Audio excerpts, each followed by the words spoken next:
사람들아 기뻐하라, 이런 제목으로 하나님께서 오늘 말씀을 통해서 주님을 깊이 만나는, 그리고 여러분 마음속에 예수님이 성탄하시는 축복 있기를 주 이름으로 축원합니다. 2022년 국제축구연맹 주최로 이 카타르 월드컵에서 우승한 아르헨티나가 우승 상금으로 역대 최다인 549억 원을 받았습니다. 이 프랑스와 결승전에서 연장전 끝에 3대3으로 비긴 뒤에 승부차기에서 4대2로 이기면서 우승 상금 422만 달러, 약 우리나라 돈으로 549억 원을 받았습니다. 이 카타르 월드컵은 여러모로 이색적인 대회였습니다. 이 카타르의 더운 기후 때문에 여름이 아닌 겨울에 대회가 열렸고, 또 종교적인 이유로 관광객의 자유가 일부 제한이 되기도 했습니다. 그는 무엇보다도 놀람을 기대하라, expect, amazing, 이 놀람을 기대하라, 이런 슬로건처럼 경기 결과에 많은 이변들이 속출을 했습니다. 이 축구에서는 변방국인 아시아와 아프리카의 대표팀들이 축구 강국인 유럽과 남미를 상대로 승리하기도 했고, 사상 처음으로 아시아 축구 연맹에 소속된 국가 중에 한국과 호주와 일본 3개 국가가 16강에 진출하기도 했습니다. 우리나라 역시 카타르 월드컵에서 이런 이변의 주인공이 되었습니다.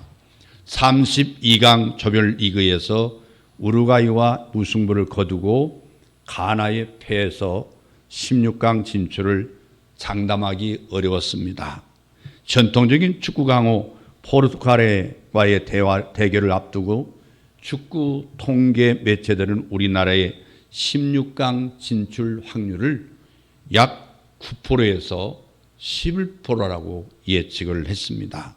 그러나 우리나라 축구대표팀 이 선수들은 조별리그 마지막 포르투갈과의 경기에서 2대1로 승리하면서 기적적으로 16강 진출을 이뤄냈습니다.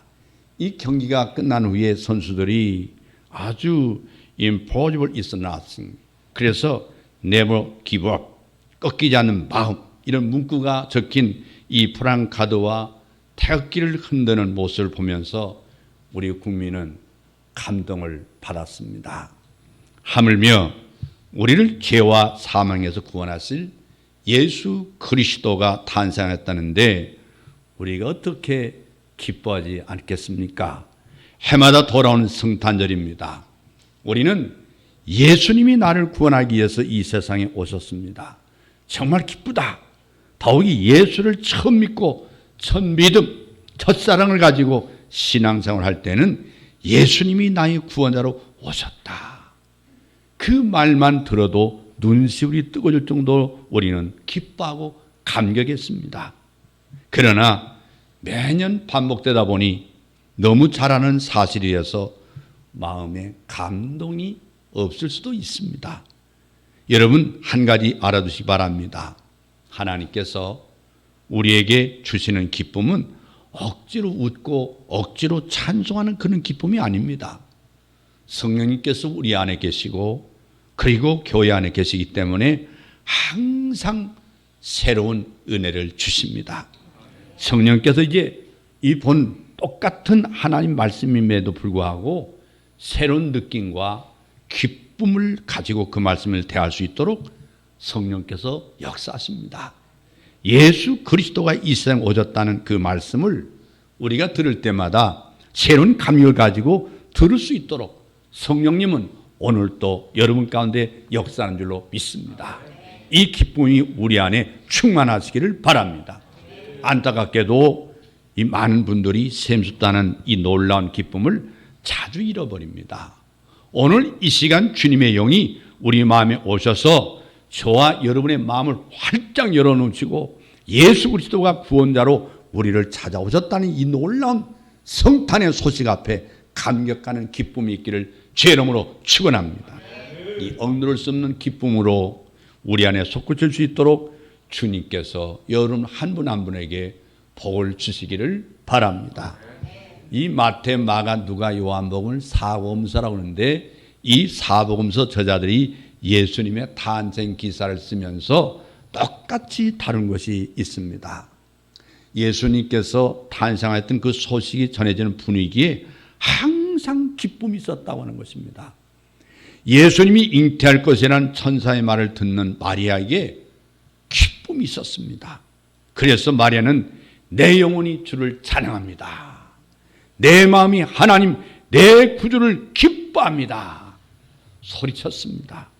마리아가 방문하는 소리를 듣고 세례 요한의 어머니는 그 태중에 있던 세례 요한과 함께 너무 기뻐서 아이는 아이대로 어머니 뱃속에 뛰고 어머니는 어머니대로 소리 질렀다고 성경에 기록되어 있습니다. 천사들의 말을 듣고 하나님 아들 그리스도가 세상에 태어났다는 것을 알게 된 이 목자들이 찾아와서 말 구에 놓인 아기를 보고 경배를 하고 돌아갈 때 그들 역시 기뻐했습니다. 그래서 그들은 하나님께 영광을 돌리며 찬송하며 돌아갔다고 했습니다. 당시 그들의 나이가 어느 정도인지 모르겠지만 아기 예수님을 만난 뒤로 그들은 30년 동안 예수님을 다시 볼 수가 없었습니다. 이 30년 후에 예수님이 다시 요단강가에 나타나셔서 회개하라 천국이 가까웠느니라 하고 천국 복음을 전할 때 30년 전에 마흑간을 방문했던 목자들 중에 몇 사람이나 살아 있었겠습니까? 그들은 구원자가 세상에 탄생했던 그 사실 하나만으로 감출 수가 없어서 기쁨이 감출 수가 없어서 소리 높여 찬송했다고 했습니다. 이 동방박사들이 예수님의 탄생을 알고 베들레헴에 있는 아기 예수님을 만나 뵙고 가지고 온 선물을 드리고 허리를 조아려서 이 경배할 때 그들의 마음에 기쁨이 넘쳤습니다. 오늘 우리가 예배한다는 말은 엎드린다는 말입니다. 네이투르기야. 이는 구약의 아파시 납작 코가 땅이 되도록 엎드린다. 그래서 하나님 앞에 지극히 높으신 하나님을 찬양하고 그리스도 예수는 나를 위해서 이 세상에 오셨다. 그러니까 어떤 기쁨보다도 주님이 나를 위해서 오신 것 때문에 납작 엎드려서 레이투르기야 엎드려 경배했다. 여러분의 진정한 예배가 마음과 뜻과 정성을 다해서 예수님이 이 땅에 오신 진정한 경배, 예배, 미사, 메리 크리스마스가 되기를 주의 이름으로 축원합니다. 이 동방박사들이 예수님의 탄생을 알고 베들레헴에 있는 아기 예수님을 만나 뵙고 가지고 온 선물 드리고 허리를 조아려서 경배할 때 그들의 마음속에도 기쁨이 일어났습니다. 그래서 그들이 가장 크게 기뻐하고 기뻐했다. 오늘 우리가 읽은 10절 말씀을 보면요, 내가 온 백성이 미칠 큰 기쁨의 좋은 소식을 너에게 전하노라. 그 예수님의 탄생이 모든 세상 사람 앞에 큰 기쁨의 소식이라고 하는 사실입니다. 예수님이 세상에 오셨다는 것은 기쁨 자체입니다. 사람들아 기뻐하라. 여러분 자신에게도 정말 이 기쁨이 없다면 여러분 예배는 형식적이 될 수가 있습니다. 예수님이 나를 위해서 오셨어. 예수님은 나의 구주야. 나를 죄악 가운데서 멸망 가운데서 저주와 심판에서 죽음에서 나를 구원해 주셨어. 예수님의 탄생이 모든 세상 앞에 큰 기쁨의 소식이라는 사실을 우리는 그렇게 살아야 되고 증거해야 될 줄로 믿습니다. 저는 오늘 아침에 조용히 한 가지 기도했습니다. 하나님, 성탄절을 맞이하여 종의 마음속에 세상 사람들이 상상할 수 없는 기쁨을 회복하여 주시옵소서. 하나님의 말씀 듣는 모든 성도들의 마음속에도 세상 사람들이 상상할 수 없는 기쁨이 회복되게 하옵소서. 정치, 경제, 사회, 문화적으로 불안한 천국에도 예수님이 세상에 오셨다는 그 사실 때문에 우리 마음속에 기쁨이 솟구치도록 성령이여 은혜를 주시옵소서. 예수 믿는 사람이 다른 점이 뭔지 아십니까? 세상 사람이 모르는 기쁨을 가지고 있다는 것입니다. 예수 믿는 사람이 함께 울다가도 눈물 씻으면서 웃을 수 있는 이유가 무엇이냐 않습니까? 예수님이 날 구원하게 오셨다는 이 한 가지 사실 때문에 기쁜 겁니다. 여러분, 그렇다면 우리가 기뻐할 이유가 무엇일까요? 첫째는 하나님께서 사람이 되셔서 우리를 찾으셨기 때문에 기뻐해야 되는 것입니다. 누가복음 1장 35절 말씀 보십시오. 천사가 마리아에게 이렇게 말합니다. 천사가 대답하여 가로되 성령이 내게 임하시고 지극히 높으신 이의 능력이 너를 덮으시리니 이러므로 나실 바 거룩한 자는 하나님의 아들이라 그러리라. 여기서 나신다는 말은 하나님이 인간의 몸을 입고 탄생하셨다는 이 말씀이죠. 탄생하신다. 예수님은 여자의 몸을 통해서 친히 탄생하셨다. 여자의 몸에서, 이 여자의 몸에서 누가 나왔지? 그럼 남자의 몸에서 나왔나요? 성경 잘 봐야 됩니다. 여자의 몸에서라는 것은 바로 아담의 죄 유전성이 없이, 죄 없이 하나님에 의해서 전혀 마리아가 탄생했다. 예수님을. 이 의미를 분명히 알아야 됩니다. 그러면 예수님은 죄가 없으십니다. 왜 하나님이 그렇게 인간의 몸을 입고 우리를 찾아야만 했습니까? 하나님이 인간의 몸을 입고 오실 수밖에 없었던 것은 저주 아래 있는 우리의 슬픔을 나눠주시기 위해서 그렇습니다. 우리의 연약함을 짊어지기 위해서 그렇습니다. 우리의 영과 육의 병을 고쳐주기 위해서 주님이 인간의 몸을 입고 오신 줄로 믿습니다. 예수님은 내 마음에 계시고 내 옆에 계시고 나의 이야기를 들어주시고 나의 모든 형편을 다 이해하시는 분이십니다. 육신의 몸을 입고 태어나셨기 때문에 그는 어찌 기뻐하지 않을 수 있겠습니까? 둘째로는 구세주가 탄생하기 때문에 기뻐했습니다. 오늘 11절 말씀 보십시오. 오늘날 다윗의 동네에 너희를 위하여 구주가 나셨으니 곧 그리스도 주시니라. 구원자가 나셨다. 구원자가 오셨다는 것만큼 우리 가슴을 뛰게 만드는 소식이 없는 겁니다. 요즘 여러 가지 나라가 돌아가는 상황을 알고 있는 사람이라면 누구나 얼굴이 말이 아니죠. 우리는 뉴스에 무슨 이상한 말이 나오면 가슴부터 철렁하고 내려앉습니다.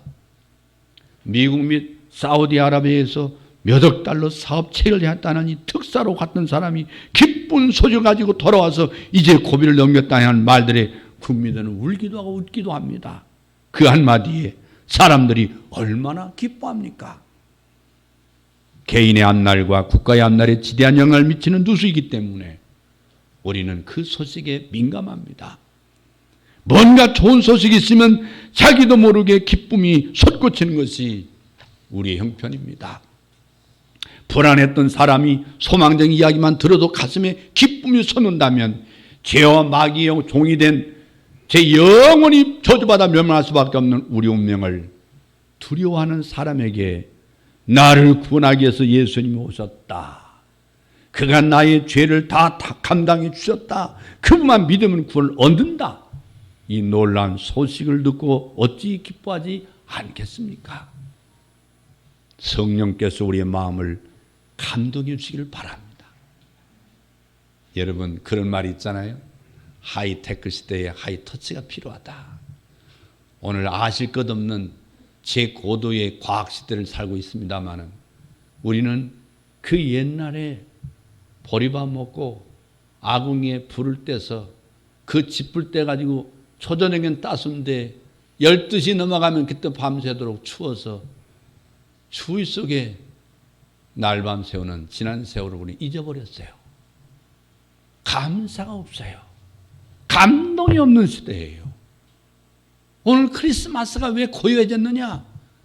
우리가 감동이 없기 때문에 세상도 고요해졌어요. 여러분 마음속에 감동이 일어나길 주의 이름으로 축원합니다. 성령의 터치로 말미암아 우리 가슴에 하나님의 사랑이 회복되기를 주의 이름으로 축원합니다. 세 번째, 내가 구원받을 수 있다는 사실 때문에 기뻐해야 됩니다. 오늘 오신 예수 그리스도 때문에 내가 구원받았다. 내가 구원을 받은 게 뭐가 그리 대단한 일이냐고 말씀할지 모르지만 여러분 갈라디아서 4장 4절에 때가 되매 하나님이 그 아들을 보내사 여자에게서 나게 하시고 율법 아래 나게 하신 것은 여기서 때가 참여란 무슨 말입니까? 하나님께서 작정하신 때가 이름에 그 말이죠. 또 다른 말로 바꾸면 하나님의 타임 테이블에 의해서 그런 뜻입니다. 그러니까 예수님은 하나님의 철저한 계산에 의해서 가장 확실한 때에 세상에 오셨습니다. 언제입니까? 주전 4년, 곧 2026년 전입니다. 하나님의 정확한 타이밍에 의해서 주님이 오셨습니다. 하나님께서 자기 아들을 메시아로 이 세상에 보내셔서 죄와 저주 아래 놓인 백성들을 구원하시겠다고 약속한 것은 아담과 하가 금단의 열매를 따먹고 저주를 받아서 하나님 앞에서 떨고 있던 그때입니다. 창세기 3장 15절을 보면 여인의 후손이 이 세상에 태어날 것이고 그 여인의 후손이 사탄의 머리를 짓밟을 것이고 그 사탄은 여인의 후손의 발꿈치를 상하게 할 것이다. 하나님이 자기 아들을 보내실 계획을 알려주셨습니다. 여러분, 기독교 복음이 예루살렘부터 온 유대와 사마리아 땅끝까지 전파리라고 하시고 이 복음이 사마리아를 거쳐서 로마 제국으로 들어간 초대교회 당시만 해도 예수 믿는 사람들은 헬라 문화권에 속했던 사람들 중에 얼마 되지 않았습니다. 그 나머지 사람들은 전부 예수 믿는 얘기를 듣지 못하고 죽었습니다. 그러나 기독교가 로마 제국에 왕성한 된 후에도 약 1700년 동안 유럽에 있는 사람들만 예수 믿고 그 이름을 듣고 구원받을 수 있는 기회가 주어졌지 아시아나 아프리카에 있는 이 1700년 동안 아무도 예수에 대해서는 소식을 들을 수가 없었습니다. 하나님은 왜 그렇게 오래 참으시면서 시간을 보냈을까요? 우리가 200년 전에 이 한반도에 태어났다고 해도 우리는 다 예수의 이름을 듣지도 못하고 갈 사람들입니다. 그런데 감사하게도 우리는 복음을 들었고 예수를 믿게 됐습니다. 지난 20세기에는 복음이 황금기라고 말하잖아요. 19세기 이전에도 지구 한 모퉁이만 건졌는데 지난 20세기에 복음의 문이 활짝 열어놓으셨습니다. 한국은 복음의 확장이 다소 주춤거리고 있지만 지금도 저 남미, 브라질, 인도네시아 제3세계에서는 하나님께서 구원의 문을 활짝 열어주시고 엄청난 은혜를 베풀고 있습니다. 우리는 1시간 예배를 참기 어려서 때로는 설교가 길다 짧다 그러지만요. 그분은 기본이 3시간입니다. 뜨겁게 예배를 드립니다. 제가 필리핀에 갔을 때도 예배를 2시간 드리는데 예배당이 있는 교회가 아닙니다. 시골 내려가니까 양철만 2장 딱 내 기둥에 나무만 박아놓은 그 예배당에서 2시간 동안 땀을 뻘뻘 흘리면서 하나님께 예배드린 그 모습에 내가 있는 건 있으면 다 주고 싶은 마음만 생기더라고요. 가장 가난한 교회, 예배당 하나도 변변치 않은 교회, 양철 2장 붙여 있고 나무 4기둥의 밑에서 하나님의 구속의 은혜 감사해서 땀 흘리면서 그들은 전혀 부채질도 않으면서도 예배드리는 모습에 감동이 됐습니다. 여러분, 우리 한국은 이제 배불렀어요. 배불렀습니다. 여러분, 솔직히 말해서 제가 목회할 당당한 기간에도 의자가 없었잖아요. 그냥 앉아서 무릎 꿇고 앉아서 예배 드렸지 않습니까? 2시간 무릎 꿇어도 무릎이 저리지 않았어요. 근데 지금은 무릎 꿇으면 여러분 5분을 못 건드리잖아요. 전부 5분 안에 다 다리를 펴고 난리가 날 겁니다. 그만큼 우리가 예배가 고급스러워졌어요. 편해졌어요. 우리가 너무너무 지금 사치에 빠져 있어요. 예배 사치에 빠졌어요. 오늘날 교회들은 오늘날 이 수많은 건축자재가 최고급으로 나오기 때문에 대리석 안에서 예배를 드리고 있지만 그러나 그 가슴 속에 대리석만큼이나 가슴에 정말 뛰고 기뻐서 감사해서 드린 예배를 드리고 있는지 참으로 우리가 하나님 앞에 회개하지 않을 수가 없습니다. 여러분, 분명한 한 가지 사실이 있습니다. 내가 구원받았다. 기가 막힌 축복입니다. 여러분 자신 앞에 나는 축복받았다. 나는 축복받았다고 하는 이 고백이 있기를 바랍니다. 성경 6,000년 역사 가운데 내가 20세기에 태어나 그것도 복음이 한반도에 전해진 이후에 태어나서 예수를 알게 됐다는 이 사실만큼 감격스러운 게 어디 있겠습니까? 성탄하신 그리스도 그분을 내가 믿고 구원받았다는 이건 참으로 놀라운 이야기입니다. 여러분 기뻐하십시오. 기뻐하세요. 여러분 요즘 국가 사회 개인적으로 위기를 맞고 있잖아요. 이럴 때일수록 예수님을 바라봐야 됩니다. 예수님은 만민의 복음입니다. 예수님 의지하시기 바랍니다. 여러분 예수님께만 소망이 있습니다. 자신을 실패자라고 생각하는 피해의식에 여러분 혹시 살펴 있습니까? 인생을 살다 보면 실패할 때도 있습니다. 이 세상에서 성공하는 사람이 몇 명 있겠습니까? 이 성공이라는 것도 복이 나름 아니겠어요? 그러나 많은 사람들은 나는 내 인생을 성공했다고 말하기 어려워하고 실패자의 마음을 가지고 세상을 살아갑니다. 예수님을 바라보시기 바랍니다. 예수 안에는 성공자와 실패자가 따로 없습니다. 예수 안에는 실패까지도 의미가 있습니다. 인생의 허물을 안고 절망하는 분들이 있습니까? 예수를 바라보십시오. 예수 안에는 하루가 자리를 잡고 이 허무가 자리 잡고 뿌리를 내릴 여지가 없다는 사실이죠. 예수 안에는 모든 것이 의미가 있습니다. 여러분 가운데 성공했지만 세상적으로 가지고 싶은 건 다 가졌고 오르고 싶은 자리에 다 올랐지만 마음에 공함이 있어서 만족을 느끼는 분이 있습니까? 마음의 만족함을 갖지 못한 분, 예수님 바라보시기 바랍니다. 예수님을 바라보면 진정한 만족이 어디서 오는가 우리는 배울 수가 있습니다. 이 세상의 모든 문제 해답은 주님 안에 있습니다. 따라서 주님은 우리에게 소망이 됐습니다. 그 소망 되신 주님 앞 때문에 우리는 기쁨을 가질 수가 있는 줄로 믿습니다. 할렐루야. 한때 저 미국의 상원에 원목했던 비숍 목사님 계셨는데 그가 만든 아름다운 우화가 이렇습니다. 이 팔레스타인의 어느 산 위에요 백항목 3그루가 자라고 있었는데 하늘을 향해서 가지를 사방으로 멋지게 뻗어가면서 자라고 있었습니다. 그렇게 자라는 동안 그 나무들은 나름대로 꿈을 가지고 있었습니다. 한 나무는 이런 꿈을 가지고 있었습니다. 나는 장차 저 예루살렘 성전에 화려한 대들보가 되어서 예배하는 많은 사람들에게 내 영광을 보여주고 싶다. 그러던 어느 날 사람들 소리가 나더니만 도끼를 빼들고 그 나무를 찍었습니다. 그리고 어디론가 끌고 내려갔습니다. 그 가지를 치고 톱으로 켜더니 마구간에 놓는 구유를 만들었어요. 그래서 그 나무가 절망에 빠졌습니다. 또 한 나무는 이런 꿈을 가지고 있었습니다. 나는 언젠가 저 예루살렘에 있는 임금의 보좌가 돼서 많은 사람 앞에 내 영광을 과시할 거야. 그런데 어느 날 사람들이 다가오더니 도끼를 가지고 그 나무를 또 찍었습니다. 그리고는 어디론가 끌고 내려가더니 톱으로 켜고 대패로 밀더니만 갈리바다에 비린내 나는 고깃배를 만들었어요. 너무 실망했습니다. 너무 실망스러웠어요. 나머지 한 그루의 나무는 이런 꿈을 가지고 있었습니다. 나는 저 지중해 대양을 종횡무진 다니며 많은 사람에게 사랑받는 큰 배가 될 거야.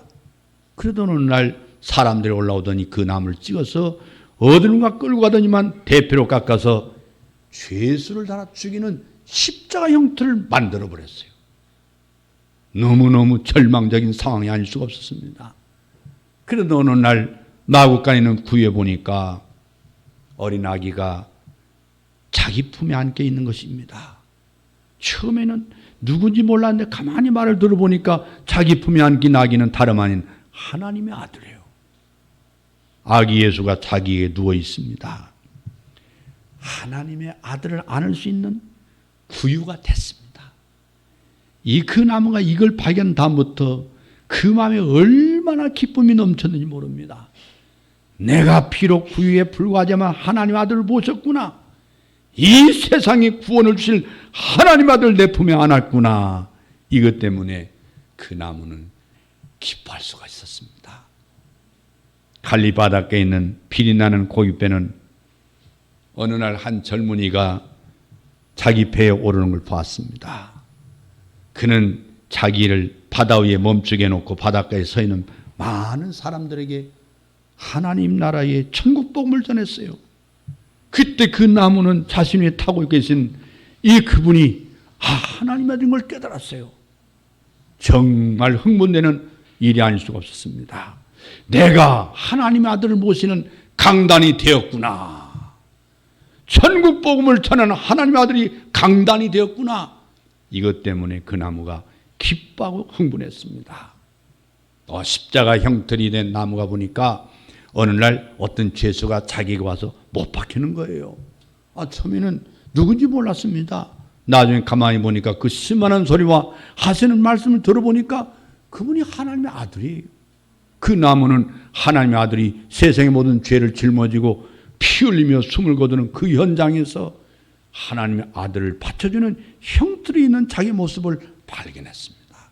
그때부터 나무는 흥분했습니다. 내가 이 세상을 구원하기 위해서 세상 죄를 짊어지고 죽으시는 하나님의 아들을 내가 모시게 되었다. 그래서 그 나무는 기뻐했다 하는 이야기입니다. 사랑하는 형제 자매 여러분, 어떻게 보면 우리 모두는 저 마구간에 있는 구유와 다를 바 없는 존재일지도 모릅니다. 우리 인생이 저 비린내나는 갈리 바닷가의 고깃뼈 같은 처질지도 모릅니다. 사람들이 거들떠보지도 않는 혐오스러운 형틀일지도 모릅니다. 과거에 젊었을 때 내가 꿈꿨던 꿈을 이루지 못한 그 패배자로 어쩔 수 없이 세상을 사는 자일지도 모릅니다.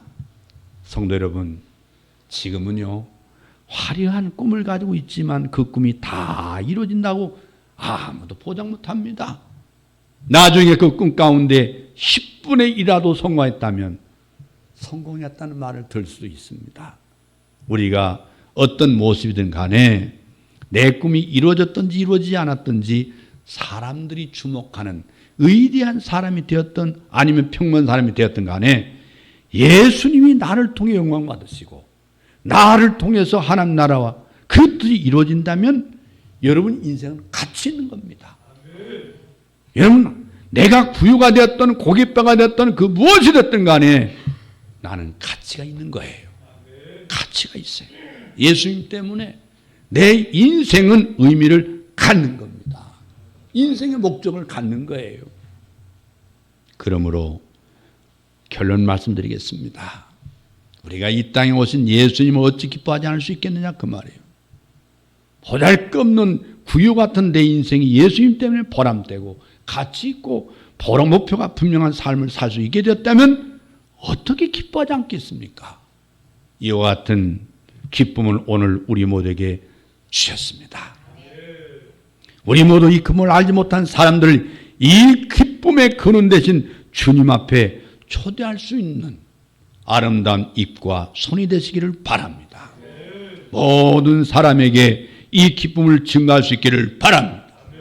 여러 가지 어려운 일로 우울해졌다 할지라도 예수님을 영접한 우리를 통해서 이 세상이 밝아지고 이 세상에 소망을 주고 매일매일 새롭게 출발할 수 있는 이런 축복이 여러분 가운데 충만하기를 주의 이름으로 축원합니다.